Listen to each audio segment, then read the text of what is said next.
Hello everyone, welcome back. We got another trade to discuss in this video. Gustav Nyquist has just been dealt by the Nashville Predators. We'll get to the entire deal coming up right now.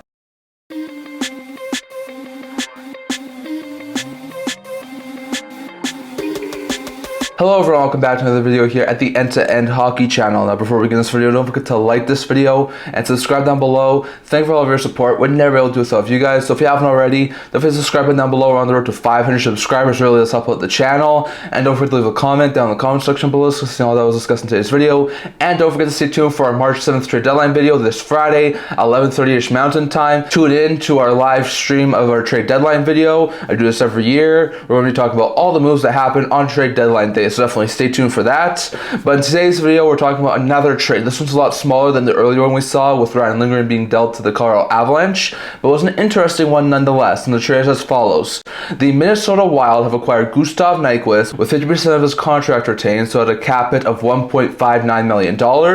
And in exchange, the Minnesota Wild give the Nashville Predators their 2026 second round pick. So this is an interesting move for both sides. For the Predators, this is going to be the first of many moves. They are definitely a team who's going to be selling this year at the trade deadline. We've heard a whole bunch about Luke Schenn. We've heard Ryan O'Reilly's name potentially out there. We've heard Colton Sission's name potentially be out there. We've already seen the move off Juuso Parssinen. We saw a move off Philip Tomasino. We saw a move off Alex Carrier. So this is probably going to be the first of a couple of moves this week for the Nashville Predators. Nyquist is in the final year of his deal as a pending UFA. This Preds team is nowhere close to the playoffs. So moving him, getting a second round pick in return, pretty good value. Nyquist compared to last year is having a major down season. So to get a second round pick at the deadline for a guy like Nyquist is actually pretty dang good in my opinion. So I do think that the Predators come away from this deal feeling pretty good about themselves. I do think that this is a solid move here for Nashville. And even though it's not a huge trade, a second round pick in next year's draft is still going to add them some very valuable draft capital. So it's a smart move there from Nashville. Not a team who's going to make the playoffs, move a pending UFA,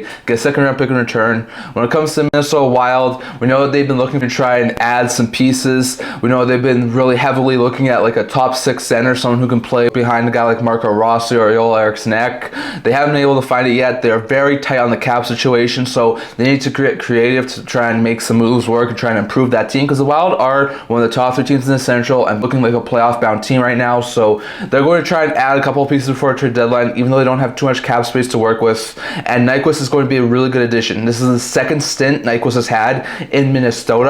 A couple of years back, I think the Columbus Blue Jackets traded him at the trade deadline to the Minnesota Wild. He wound up putting up, I think, like a couple of points in a few games at the end of the regular season, just after he got off of injury reserve, because he was on injury reserve at that point in time. And then he got a couple of points in the playoffs, but the Wild didn't go very far again. So hopefully this time around, Nyquist can be a solid player. I think he could be a solid middle six addition, play with guys like maybe Eriksson-Ek when he's healthy on the second unit, or maybe a guy like Matthew Boldy. Like, I think he could be a really solid top six, maybe top nine forward there for the Wild, playing on the second or third line. He is 35 years old, so he's a little bit of an older player, but so far this year had 9 goals and 21 points in 57 games, which is a lot more on his trajectory of what he usually puts up, because last year he had a career season putting up 23 goals and 75 points in 81 games for Nashville. So a major step backwards from last year, but I think last year was more of an anomaly. Nyquist can put you up between 25 to 40 points a season, and I think in Minnesota, with the Wild still having some injury troubles with Kaprizov and Eriksson-Ek still injured, I think this could be a really good pickup there for the Wild. So all, it's a decent move for both sides. For the Predators, they move a pending UFA